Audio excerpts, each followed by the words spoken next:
Welcome to the Strong Enough podcast, where we talk about the challenges and celebrate the triumphs of people from all walks of life. I'm your host, Claudia. Today's guest is someone that you guys and I absolutely love. She's making her 5th or 6th appearance to talk about toxic workplaces. She and I are going to discuss how you can identify a toxic workplace and steps you can take to make things better. Please help me welcome Jenn DeBeers. Jenn, oh my God, I am so excited to have you here with me today. And I have to say, before I even let you say a word, a couple things. So the first is, as most people know, or a lot of people know, I'm getting ready to have surgery. This will air after that happens, but I had canceled all recordings until the end of March, except for you and Stacy B, because you are my faves, and I had to get you in. I had to spend some time with you before going under the knife. So Jenn, how the hell are you doing today? I'm doing good. So I'm on the other end of surgery. I had my major shoulder surgery December 1st. So I'm kind of on this end of because we had talked about recording it then, and it was just like my Yes. surgery and then your surgery. And we're like, okay, we need to just go ahead and schedule this and get it done. So yeah, things are healing and we're progressing. So Good. Well, you look amazing. For those of you who can't see Jenn, her hair looks better than ever. It is long and luscious and beautiful and not frizzy, no. which most people on the East Coast experience. So your hair is looking great. You're feeling pretty good. We're going to talk about those some less good times, maybe that you've experienced recently. So, we're going to talk about something that a lot of people don't even think about as a relationship quite often. And they don't think about how negatively it can affect them. And that is work environments and a toxic work environment. So, whether it's coworkers or a boss or all of the above that are causing issues in your work life, and how damaging that can be, and kind of what you need to do to get through that. So, I'm going to toss it over to you, Jenn, to kind of share, you know, what it was like for you realizing that you were in a toxic work environment and how that felt when you kind of had that realization. Yeah, I think with anything, even, you don't realize like how far you're in it because you're in it every single day. And it's not like all of a sudden somebody just like turns on a switch, like, a light switch, and it's like, oh, all of a sudden this is toxic work environment. Like, it's not like that. It's like this slow cycle or slow, slip, I guess. And I had left my position and gone to go run a drone light show company that was still owned by the same person that owned the agency I worked for. And everything was great. Like, we had a really good team, and like we were working crazy hours, which is normal in the event world, as you know. But like, we were a family. Like, we were really tight knit, and the culture was a family. Like, it was good. Like, we all had each other's backs, and like it was a great work environment. And then we we brought in a leadership person who does not operate that way. And at first it was kind of like there was a lot of things that were going on at this time as well. Like, our creative director was killed in a car accident. Um and so that like was a huge blow to our team, because like we only had like 6 people. Like, we were a very small company. So that was a huge blow to us. And then, our general manager decided to put in his notice. So like there was just a lot of turmoil to begin with. And it was like, at the time, I was just trying to survive. Like, I was just trying to, like, hey guys, we have all these events that are coming up. Like, it was right around the corner for July 4th, which is like, you know, the mecca pretty much for our industry. And I was just trying to, like, hey, we just got to survive and get through this July 4th swing, and then like let's reconvene after that. And it was almost like, this person who saw that and saw their way in. And um one of the things I've learned is that, like, just because you have a title doesn't mean that you're a leader.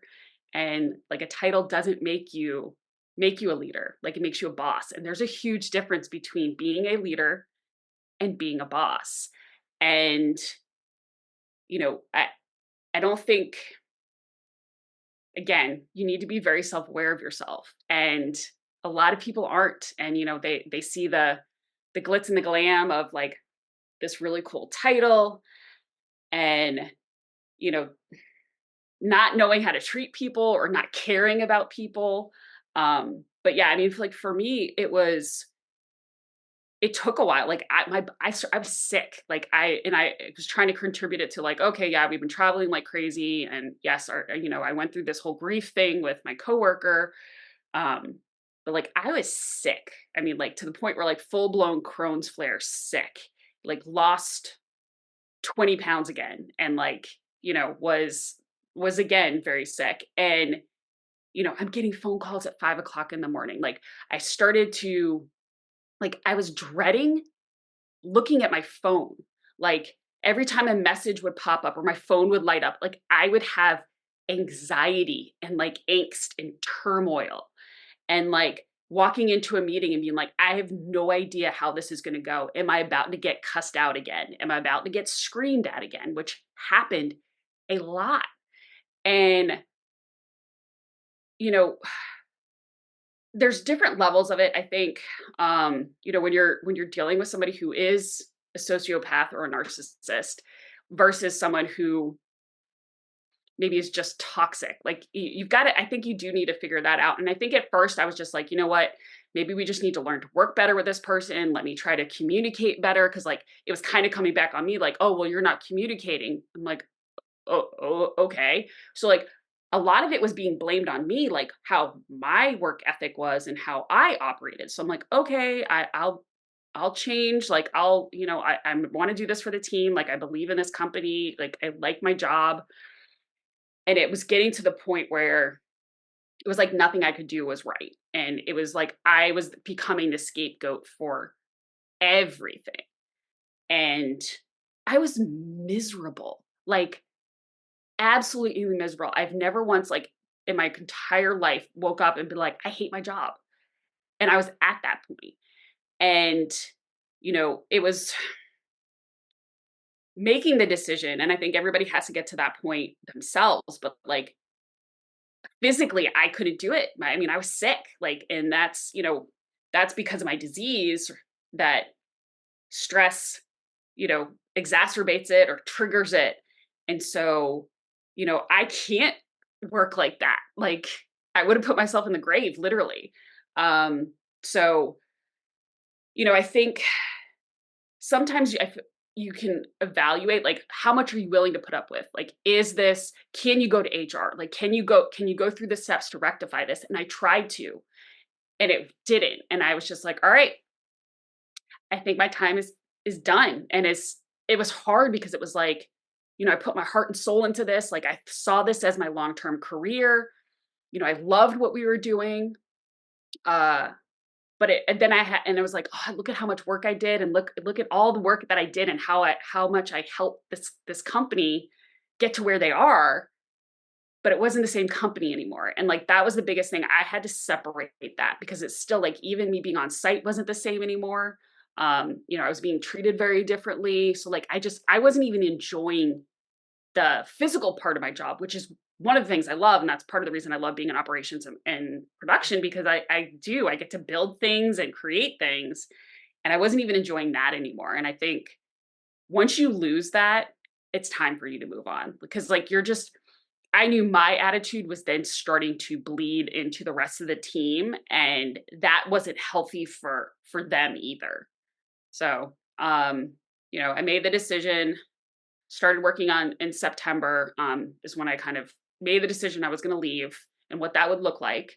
Um, we didn't 100% know, but I do have some people that are amazing in my life that actually saw this and recognized it 2 months ahead of time and had already started working on a plan to bring me back in the production department at Red Peg. So like that was fantastic. But I didn't know at the time. So like I was out there, I was looking, I was like, all right, I gotta update my resume. Like I've gotta, start looking for jobs. And then I started a YouTube channel because I was like, I need some money. So like I went down that road. And so you know, I know we talk like I feel like the culture thing is like such a buzzword right now. And Mhm. I hate using that word, but like you do, like it can just take one person to like literally change that entire atmosphere from being like you literally had people that were willing to work 80 and 90 hours a week that like didn't complain that like to the point where I was like, "Oh, I'm sorry. It's before 9 a.m. I don't work.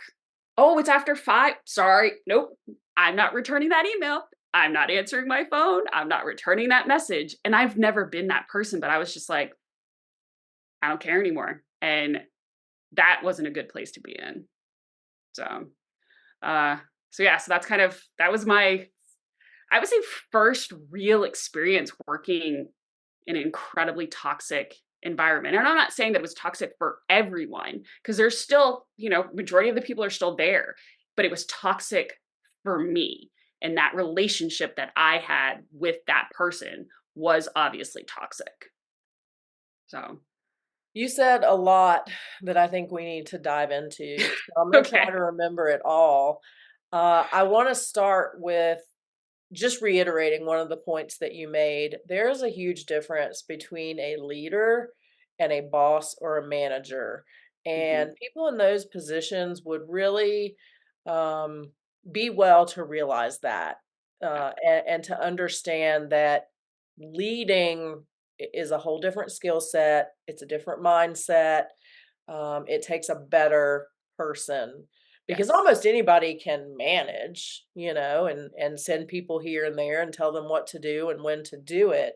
So, for any people who are getting into management or leadership that are listening or watching, please take the time to develop your leadership skills. And the other thing that I've noticed a lot of times, and I'm interested to hear if this person did that, I think it's very frustrating when somebody comes in and doesn't take the time to learn the current structure and then immediately changes it. And we didn't plan this, but by looking at your face, I can tell that's what happened. And that has happened to me as well recently, where somebody came in and just literally did a 180 on how things were done without even taking the time to understand what was going on, why it was going on, what worked and what didn't. They just decided to change. And guess what? Now it's worse. So I would love to hear your experience with that and how that was for you knowing the company and understanding how things worked and how they were successful to seeing somebody march in and just change it. Yeah. Well, I do want to touch real quick when you were making the comment about the managers and your leaders too. I think part of that's also a security thing. Like Yes. insecure people, like so being a leader, your job is to raise up other leaders. Like that is Yeah. what you're doing is you're mentoring and you're coaching people to lift them and bring them up with you. Mhm. Whereas I feel like a manager or a boss is, oh, I'm threatened because you're going to want my job. So Right. let me make sure I keep you down here Mhm. so you don't put me out of a job. Whereas Right. somebody who is a secure person who is a leader, it's like, hey, they're going to see, look at Jen. She had a team of 6 people, and look at how much they've grown, and they're all now leaders and managers. Right. Oh, okay. Well, obviously, Jen did something right. So, like, we all, again, people don't understand that. We all rise together as opposed to Yes. it's like just that one person. So that's my view on it. Totally But yeah, agree. like when you're talking about, and don't get me wrong, like there were a lot of things that needed to change at this company. Like that was the main reason I was brought in is because it was Mhm. a disaster, especially in the operations department. And they had gone through so many different producers, and I Mhm. understand there was a lot of turmoil. And that was the reason I was brought in. And there were a lot of things that needed to be changed. But I also recognize that as when you come in as a new person and you try to change everything, people are, even if they're like, yeah, it needed to change, but because they've been doing it for so long, or maybe it was their idea, like they almost get defensive about it. And it's like, I don't care that it sucked. This was mine. And I don't, how dare you come in here and try and change things? So, like, Mhm. I was trying not to do that. And it was more like, okay, guys, like, I understand that we were doing it this way, but maybe let's look at it from this perspective. And maybe let's try it this way. Like, I was trying to do it that way, Mhm. and it was kind of like the same thing. Like, this person came in and he had had a couple conversations with me, like, oh my God, this is inefficient. We need to change this. And I'm like, I understand we do. 100% we do. Um, it, I think we need to sit down collectively and like start coming up with those ideas. And it was just like, again, we went through this like really busy season. So there's like all of a sudden when that came died down, it was like, oh, so I already made the plan. I already did this. We're doing this differently. This. And it was just like, wait, and you get protective over it. It's like, Mhm. well, yeah, but this is, how dare you come in as an outsider and you have no idea what's going on? And, and that was, again, when you have somebody who had never even been in the industry before, who didn't take the time to learn, like, that's frustrating. And, I tried to be that person of like, okay, yeah, I know events, but I don't know this technology and I don't know how you guys really run your shows. So, like, I need to understand this first so then I can be like, all right, well, let's make some suggestions this way and to change it. Um, so yeah, and I feel like a lot of companies do that. And it's almost like a catch 22 because it's like, you know, I understand why companies hire outside management, especially in leadership roles sometimes, because if you promote within sometimes, like you have, Susie who is like, well, we were just equals. And now all of a sudden Jen's my boss. Right. I'm not Mhm. listening to her because I know just as much as she does. So yeah, I understand bringing somebody from the outside, but then it's also kind of like, well, bro, you don't know anything.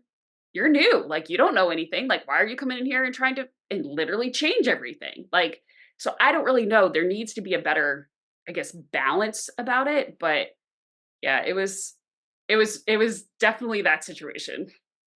I really think it's about building trust first Yeah, because, I went into a role years ago, I don't know, 4 or 5 years ago, and a lot of stuff, like you said, a lot of stuff needed to be changed. I mean, it was a shit show. It really was a right. shit show.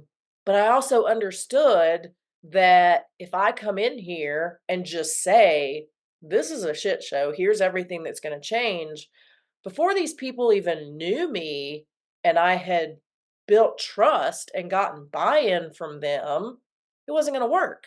It wasn't gonna Right. succeed. Yeah. And so I spent that time, getting to know people, letting them get to know me, building that trust first so that then when I said, "Hey, what do you think about this?" Well, now they wanna do it because they Right. trust you and they believe in you. Yes, and they And know that you have their best interests at heart, except like, because when you come yes. in like a bull in a china shop and you're like, "You do that wrong, you do that wrong, you do this wrong, you do," even if you know you're doing it wrong, like, you get Mhm. defensive, like, Right. 100%, like, "Who are you to come Yeah, in here and tell me I don't know you?" Like, right. Like, I who do you totally think get that. you are? And I Yeah. think you hit the nail on the head, though. It boils down to a lack of confidence and a lack of belief, in themselves and the fear. Mhm. So they kinda know they can't come in and build that trust and build that buy-in because they got nothing, Yeah. they're not standing on anything to build that upon. Oh, And yeah. I didn't even mean to make that happen. So, for those of you watching Does or mine do that? only if you have a Mac on the new operating system. Oh. Well, I have a Mac, but I don't So know if I have the newest operating so you system. need to upgrade, but yeah, for those of you who are listening and not watching, the new Mac OS has new hand signals, and I just generated one with a thumbs up. So this big thumbs up came up on my screen, and it's very kind of weird if you're not expecting it. Anyway, yeah, I think it goes to those people being fearful and knowing they aren't bringing to the table what they need to get the buy-in and the trust. Now, For people who don't know you, I'll just say you can be very outspoken, but in a good way. I think you and I are really a lot alike in that way, in that we're the people that will stand up for the team and will say, "Hey, this isn't right. This isn't okay." Do you think that's why you got pegged Oh, as the one that had the toxic relationship with this individual? Is that how that came about? yes, and I also think so, like, when he first came on board, like, he was like, "Oh, Jen, we're gonna get along great, like, we're really good friends, we're gonna work really well together, like, I'm here to help and support you," and I was like, "Alright, man, that's cool." Um, I think he realized that I couldn't be manipulated too, because like, early on, it was like, "Oh, well, what do you think about so and so?" And, like, we had other owners that were involved with the company who ended up selling their shares, Mhm, and I mean, I can't tell you, but, like, literally every person that was in leadership at that company, he had something not nice to say. Like, he was trying to get me to speak ill of them, and mhm. I wouldn't play the game. Like, I was like, "Nah, man, I like them." Like, "Yeah, man, he might be from Canada and live up in the woods or whatever, but the dude's smart as crap and he knows this industry better than anybody else." So, like, and I think once he realized that I couldn't be manipulated and I wasn't going to be like his lackey, then I Mhm, became the target. And it was like, all right, yep, she's got to go. Like, mhm. I think he saw me also as a threat to his position because I was actually supposed to have that job. And it was like we were going to split the company in between like BD and sales and Mhm. then the operation side of things. And I truly felt that that was part of it. It was like, oh well, she's been so spoken highly of, and that and came over from the other company that I don't because even to this day I'm not involved. He is still trying to get me fired from my current job. Which has Yes, like nothing even just as to recently as last week. Like, and I'm like, dude, why do you even care? Like, can you like do. I'm not even part of you guys anymore. Like, can you just like yeah. I've So, I've never watched the movie Frozen, and don't hate on me for that, but let it go, dude, let it go. yeah. Here's what I think happened, because it's what I think happened to me, in a sense as well, and I'm gonna use a football analogy because 'cause Okay. we're football people, Yeah. and a lot of people, they may not, you'll be able to figure it out. So, Derek Carr, Okay. quarterback for the Raiders. He was their guy, and the thing about Derek outside of football is he's very passionate about Christ. Mhm. He is a leader just by nature, Mhm. and he led that team. Everybody on the team listened to him. Everybody on the team followed him. Mhm. Well, then Josh McDaniels came in as the coach. So I think Josh McDaniels got mad because nobody wanted to listen to him. Nobody wanted Mm. to follow him. They were going to follow Derek. And so I think you got Derek Card. Uh, Josh Yeah. had to get rid of Derek because he could never live up to that. He was never Yeah. gonna get the respect of people over Derek. He was never gonna have people listen to him Yeah. instead of Derek. And I think that's what happened to you, and that happened to me as well in my last position. We are leaders. We Yeah. are good at what we do, and people do listen to us because we care, because we show that we care. We teach, we accept constructive criticism. We want Mhm. others to learn. We want to be helpful, and people like that. And Yeah. so when the new manager came in at my old organization, I kind of felt the same thing because I was leading webinars and doing different things, and people were very receptive to me, and the person didn't like that too much. So Mm. I think you and I, um, were Derek Card.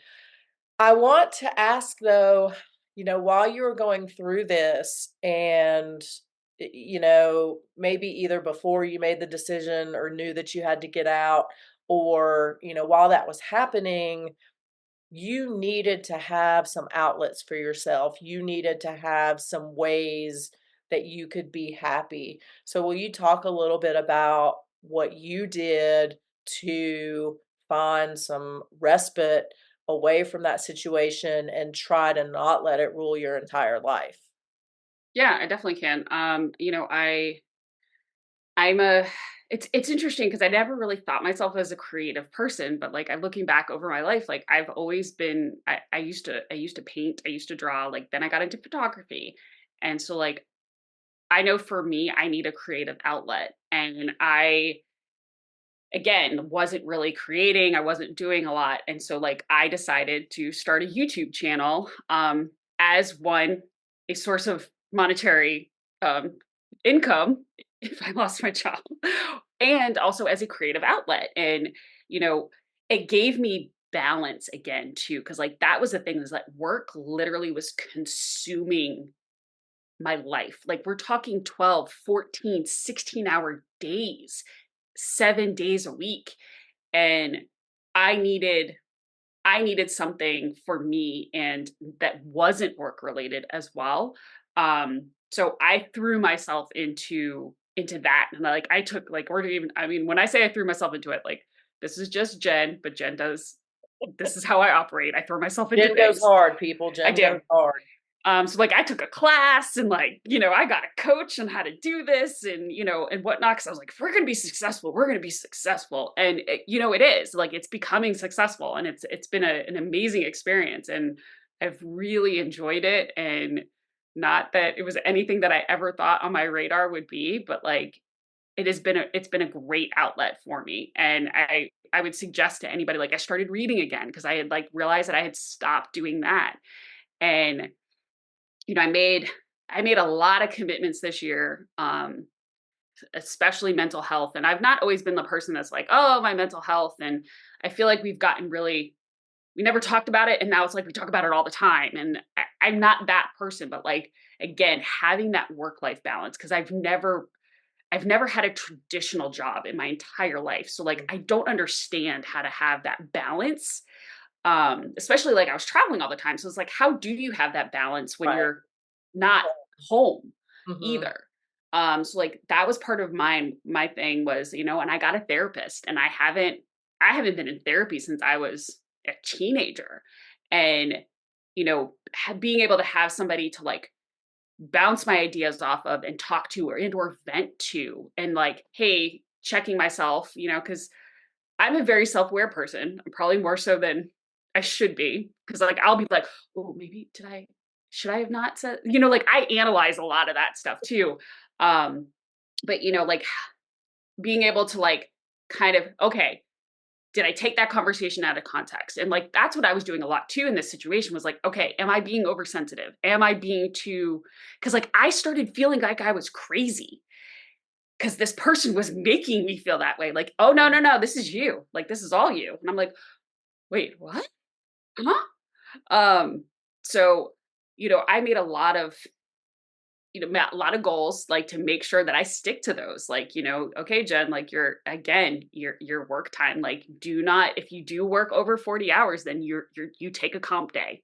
Mhm. And, like I'm really putting myself in that position now because I felt like I was always having to prove myself, especially being a female Right. in a very male dominated industry. Mhm. And, again, my work ethic was being attacked. And so like I then was like working harder to be like, to prove to you, like, dude, I know what I'm doing. And I was hired for the right reason. And I was making myself crazy by doing that as well. Um, and, I had to take a step back a little bit and was like, I know what I bring to the table. Like, I was the fastest promoted person at my company, like, Mhm. ever. So, like, I know I'm good at what I do, obviously. So, like, again, why am I allowing this person to affect my self-worth that much? So, again, work-life balance has been a big thing, especially, like, when you work from home too, because it's just so easy to just be like, "Oh, well, I'll just finish this one Right. spreadsheet." Like, there's no, like, hard stop because I like, "Oh, I gotta get my car to beat traffic." Like, "Yeah, dude, I got 20 feet to walk to the kitchen." Like, and, and being a person who is not married and doesn't have kids either, like, I could work until 11 o'clock at night Right. because I don't have the kids to feed and put to bed or pick up from school or, those kinds of things. So, you know, taking a self inventory and again, just knowing what your balance is, because my balance is very different than somebody else's because, like, not having, a family and children and stuff like that, obviously affects it. So I don't know if that answers your question. I feel like I kind of got on a tangent, but No, it did, and I'm gonna veer off on a tangent real quick now, and I'm gonna ask you probably a very controversial question, because that's what we do here. You talked about being the person, who's single, no kids. I also have no kids. I do have a dog who I think counts, but um, do you ever feel like we, as those people with no kids, get shitted on sometimes in the workforce because, other people are granted kind of leniency in some areas because of their children, and then we don't get that same thing. Have you ever felt slighted by that? um I'll be honest, I think my company does a pretty good job about that, because we actually have some women that are in our leadership roles that don't have children. So Mhm, it's funny, we have this, we call it WAR, but it's Women of Red Peg, and, it's like we mhm, actually met for the first time of the year last week, and that was actually one of the topics is, they were excited that we finally have women in leadership that mhm, actually have kids because a lot of them had it, and it was like they felt like it was being portrayed as like you can't be successful and right, hold a leadership type position if you have children. mhm, Um, I think maybe I internalize it maybe a little bit more, um, where like I feel like I always have to justify like, oh, I have a PT appointment at 4 p.m. today. So like I do have to knock off work a little bit early.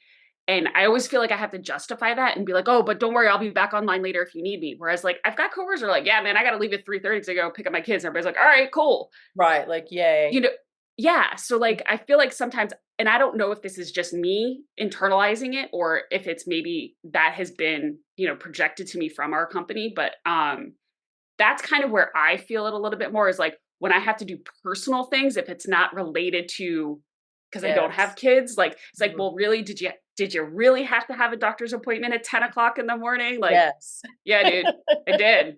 Like, I actually have to schedule a mammogram for the first time in my life because I just turned 40. So, like, yeah, dude, and I'm gonna do that in the middle of the day too. So, Right, that's happening.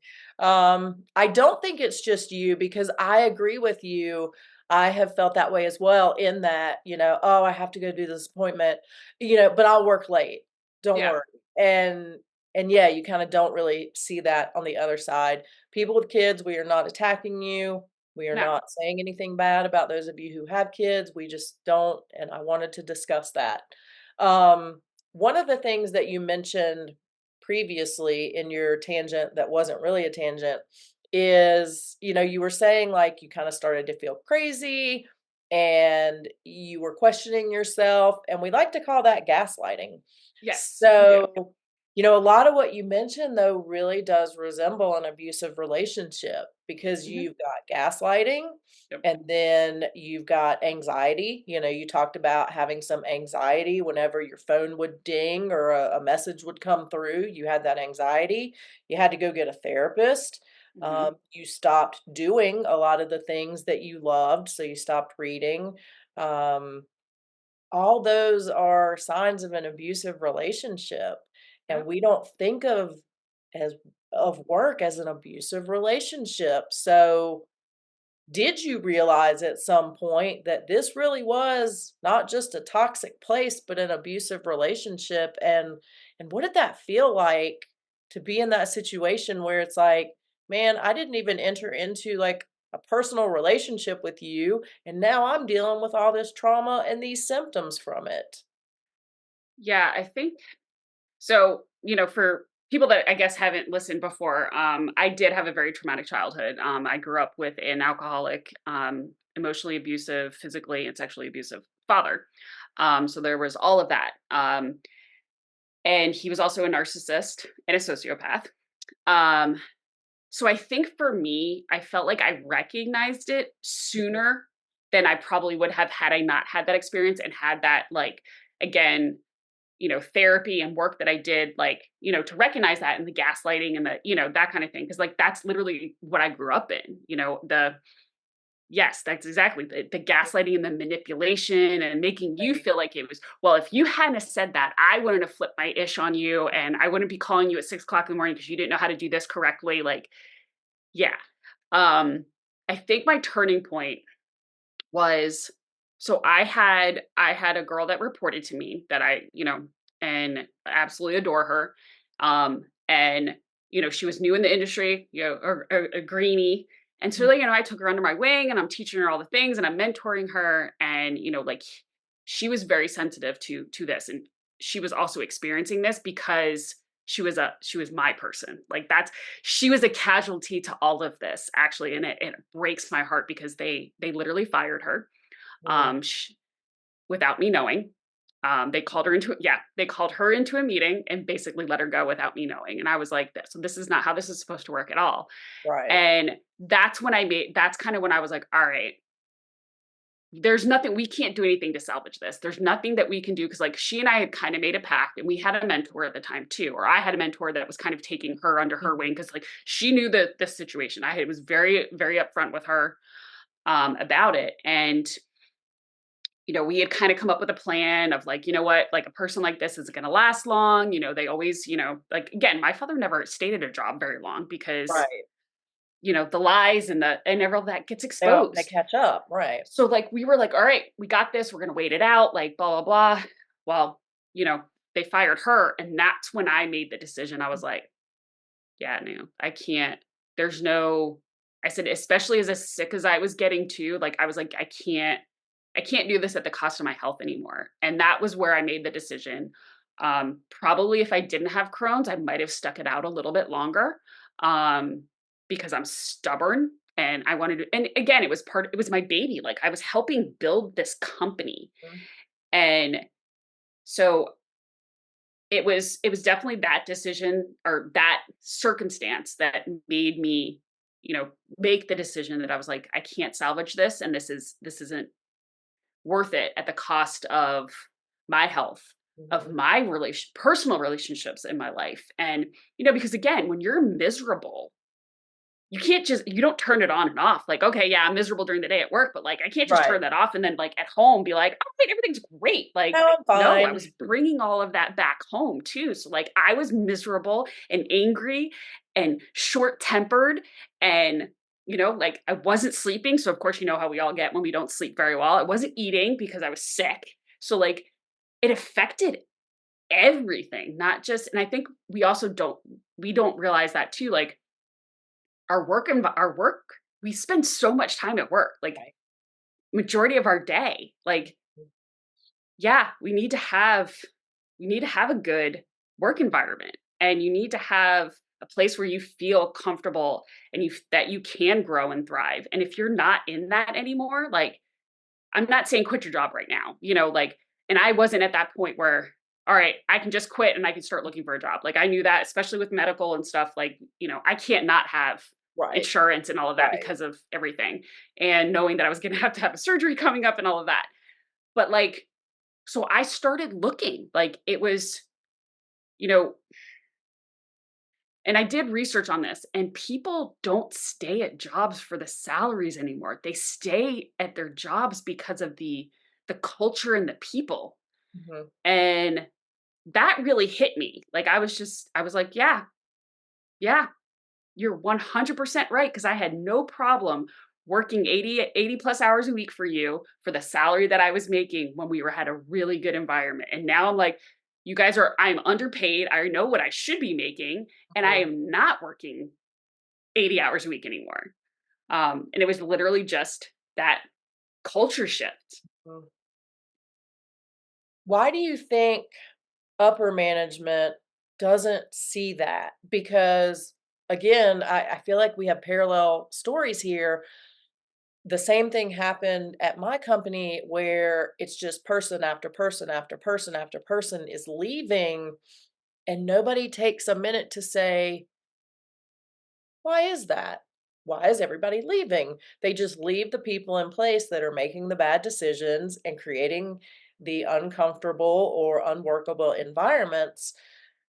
Why is that? And I don't know that I have an answer, but do you have any thoughts on that? I mean, maybe speak on my situation. Mhm. I know that this person was very he's a good manipulator. So, like, that's the Okay, thing. Like, I right. think that he all these so, like, our owner, CEO, is a dreamer. Like, he loves ideas, and, like, he's like, "You give me a good idea," like, "Yeah." And so, like, I, again, think he knows this and Mhm. feeding him all of this stuff and then being Right. like, I know you really thought Jen was the person, but like she's really screwing up. Like this is what she's doing wrong and she messed this up." And I think that it's the sabotaging Mhm. part of it in my situation. I Right. also think that managers and upper like your upper, leadership teams, sometimes they don't want to see it because they don't want to deal with it. Like maybe they don't like confrontation, and this is what irritates the crap out of me is that I know a lot of people, especially in management, that don't like confrontation. Well, I'm sorry, but you're in management. Right. That's part of your job, and it shouldn't have a negative connotation. Like, let's deal with Right. it and move on from it. Mhm. But I've seen that way too many times where it's just like, oh, we're just going to stick our head in the sand for it. And I'm like, this is going to be a bigger issue. I'm telling you now. No, no, no. Like, case in point, when I was on the Special Olympics doing the torch relay, I had said the person they hired as my assistant, I was like, not a good look.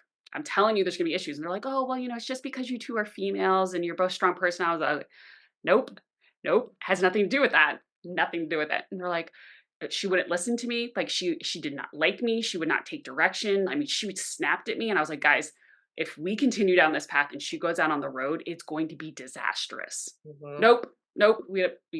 Jen, I think you need to learn how to get along with her. Okay.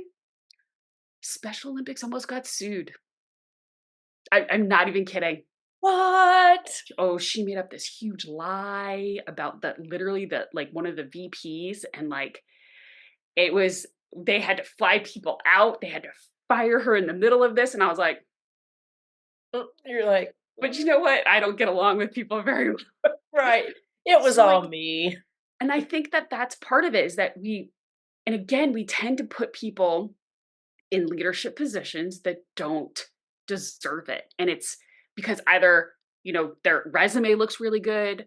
or, they've been at the company for 5 years. So it's just the natural course of operations. It's like, no, it isn't. I'm sorry. But Right. like if you don't have leadership skills, if you don't have communication skills, if you can't mentor a team, because it's not even just manage the team, it's mentoring them and helping them and raising them up as well, then like, no, you shouldn't be in that position. I don't care that you've been at this company for 7 years. And I think Mhm. that's one of the biggest things that I've run into in my career is that like people get promoted because they've been at a company for so long. And I'm like, but they what? Okay. So I think that's also part of it.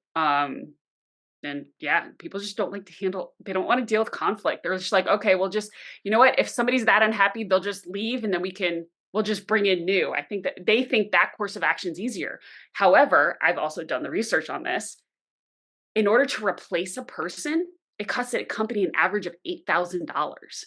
So like at the cycle, like how much Mhm. money are you actually wasting because you're losing people Right. because you refuse to deal with Mhm. confrontation and conflict.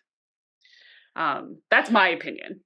I love what you said too about the resume because I feel like there's a lot less like references and resume checking Oh yeah. nowadays. Because it's interesting.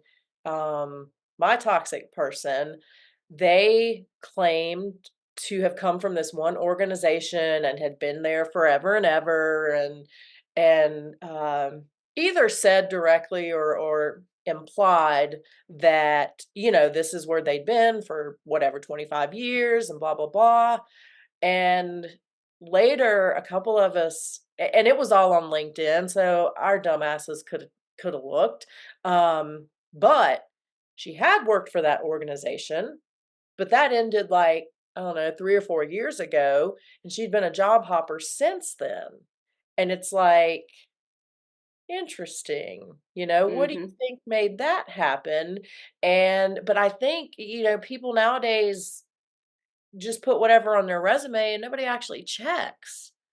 I think So you're especially in our industry, like the event mhm. world, I think that is notorious, which is weird because it's like it's actually a fairly small like I mean Right. somebody will mention something, I'll be like, "Yeah, man, I worked with that person like 5 years ago." And they Yes. were like, We all "Oh, know each other. we all do." Like that's what I don't understand, but I think you're right. I Yeah. think it's uh they just they don't check or, Mhm. or they, or They don't. you're so desperate that you're just like this person Yes. said the right things and you know what? They okay, let's go. Um yeah, I would uh I have to speak a little bit more vaguely on this Mhm. because I'm still associated with the situation. Right. Um and this person is also a lawyer. So yeah, Which I think that there's also a lot of things in that situation, kind of like we were talking about, like the job hopping, and it's like, yep, yep. that to me was a why would you stop doing that? Yes. Yes. But you know, I truly believe, especially people that are that toxic. I mean, it Mhm. sucks because they leave carnage. I mean, Right. like literally, and that's what happened. Like I was part of that carnage, and so was my, my coordinator. Mhm. And I like it broke my heart. I mean, like it's more so for her than for me because like I knew for myself, like, look, man, I got enough connections. Like if I lose my job today, it's gonna suck, but like I'll figure You're something fine. out. Yeah. Actually, I'm gonna read something because she and I still talk regularly, and Mhm. so she sent me this last Thursday. It says, "So, one, I got the job. Thank you so much for your help. And today was my first day, and it made me miss you so much. It was really good, but not the same." And I don't think she realized to me like how much that meant because like I truly felt like a failure, like going through this whole process. Cause like, again, I made a decision to leave a company that I loved and a job that I loved for something that I Right. thought was going to be my career and something that Right. I believed in and was like, "Oh, this is great. It's a great place for me to grow and for me to help and lead." And, I saw it more as an opportunity more than where I was previously. But it's not like I left my current job because I hated it, because I did it. Right. And it was a Right. really hard decision to make. And, you know, being able to like feel like, okay, you know what, I did do something good. Like I created this relationship and I helped this woman who never worked in the event world, now Mhm. fall in love with it. And like, so that's what she's doing. She's working in production at another company. That's awesome. And, so like there are those little pockets and those little moments Mhm. that I'm trying to hold on to from this situation. If there's anything that I've learned and like, I think, um, that's the biggest thing. Like taking this as a lesson and like now recognizing like, okay, I saw the signs. I saw okay, if I ever like get in that position again, like hopefully I would recognize it sooner than I did. And Mhm. not that I didn't recognize it very quickly because I feel like I did. But, again, moving forward, like looking at this, and I actually wrote something down I wanted to say. It says, every problem, every trial, hardship, and circumstance we face has a hidden doorway to an opportunity and promise connected to your purpose that you would never gain access to without the circumstances that you didn't know you needed to catapult you through. So I've been kind of like holding on to that with this situation because, like, again, I probably wouldn't be I would have never looked into like launching a YouTube channel or, Mhm. so like there are good things that came from this. And that's kind of what I'm trying to hold on to. Cause like it's easy to get caught up in the negative and the playing the victim. Like, oh, because I was like, I am not gonna lie, like I was definitely victimized. Like it 100% was. But, you know, okay, what did I learn from this? And how can I help other people, in my situation and learn from my experience and or give them the confidence or the power to be like, all right, yeah, I recognize this and it's not going to change. So I need to change or I need to move on from this. I definitely try to, I mean, always go to HR, like for sure. I'm not saying that HR will always have your back and will, because they won't. They won't. But it needs to be documented You because gotta do I it, think yeah. you have to do it because I think eventually, like maybe it's not your story, but guess what? It's happening to other people and they're not speaking up about it. And that's something I learned from this too, starting to talk about it more with my coworkers. They're like, oh, I had that experience too. And I'm like, say something, please. Because like I'm being labeled as the crazy person that, well, we just didn't get along very well. It's our personalities. But like, if I'm not the only person, like, okay, so this isn't a me problem. This is Right, a you problem. right, right, and So, I love that you said that, and yes, so always, always, always go to HR. Never, never, never expect them to have your back, I think is the best advice, Don't go in there thinking or expecting things to change, yeah. but do it because you might while it might not help you, it might help somebody else down the line. Hmm. I wanna close out, because I think, your what you wrote, that passage was so amazing, and there's more things I wanna say, but I wanna end it there because I think that was so beautiful and so true, and for people who are in a situation that, feels miserable, know that you are gaining something and it is leading you to where you're meant to be, so always keep that in mind. Jen, before I let you go, of course, of course, of course, we're Of gonna talk course. about tattoos, and, I mean, it's fun with you, but then it's kinda not because it hasn't Wow. been 7 years since our last episode, so you probably haven't gotten a new tattoo. Are you any closer? Ooh, Yes. okay, okay, So let's like finish I it got up. two now. I got two Okay. two in the head. And like I said, I was waiting for Yep, the healing and yep, the gut yep. healing.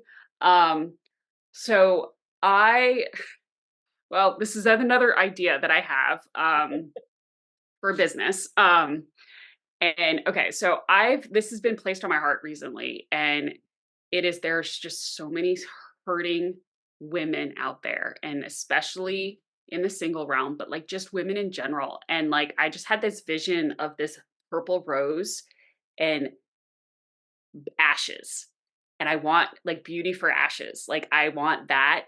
So I'm gonna do I want something along those lines. And I'm still playing around with this whole um like the Crohn's ribbon and like tying that into like God is greater than my Crohn's. Like I want to play around with that. So I need to work with an artist on that one. But like I've got two ideas that are probably at least one of them is going to happen in 2024. I do know Yes, that. So we're getting yes.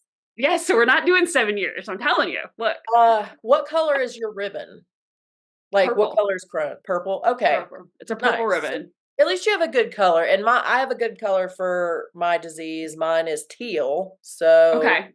I also got Okay, yeah. So like that's kind of want to do. So I kind of want to do like the G and then turn Mhm. the ribbon on the side so it looks like it's Love it. greater than, that whole the God Yes. is bigger than the mountains and the so like that's the concept that I want, but I just want it to be a little bit prettier. So but yeah, so I'm playing around with that idea. And then Okay. I really like this whole like I feel like this journey that I've been on recently too about like the healing and everything, like it really is like you do come, yeah, there is beauty from ashes, like literally, like you Yes. come from this horrible thing that happened, but you know what? Like you again, you took the good out of it and you found a purpose out of it, and that's the beauty of it. It So reminds me so much of kintsugi, which is the Japanese, art okay, where they take something that broke, like a vase or a Oh, I know bowl. what you're talking about. I just didn't know the term of it. Yeah, yeah, yeah. And then they put it back together and they use this gold flaked glue. And so then when they put it back together, they say, it's more beautiful and stronger than it was in its original form. So I love what you're saying. It reminds me a lot of that. Let me show Then you. where can people find you? So if they want to check out your new YouTube channel, if they want to follow you on the Soch and see what you got going on there, or, if they want to know when the tattoo in 2024 is happening and want to be a part of that, where can they find you? Yeah, okay. So my YouTube channel is Valkyrie Defense. So that's all military equipment and tech, and it's fun. So please go subscribe and watch our cool videos. And then on socials, I'm mainly on Instagram. So my personal or my personal professional account is DAABEERS. So Da Beers. And then my photography one is just Jenn DeBeers photography. And those are the two that I'm mainly on. And the tattoo would be on the Da Beers one. And then, all the photography like this are all on are on the photography Instagram page. Nice. Well, Jen, as usual, you have been amazing. I appreciate our time together. And I'm going to go ahead and let the audience know that we have at least 2 more episodes coming. So Yes. you will see so much more of Jen in the next several months. So thank you so much for being here. I appreciate you. Oh, you're welcome. And I adore you. So I'm so glad we get to spend time together. If you enjoyed today's episode, don't forget to subscribe and follow us on social media so you'll never miss what's going on. Remember, until next week, you are strong enough, you are worth it. Thank you for listening to the Strong Enough podcast. You can find us on your favorite podcast platform by searching Strong Enough. And on YouTube, we're on the Spear Talk channel. Don't forget to follow us on Instagram and Facebook at Strong Enough Pod. If you have suggestions for an upcoming episode or a future guest, please reach out at strongenoughpod@gmail.com. Remember, you are worth it.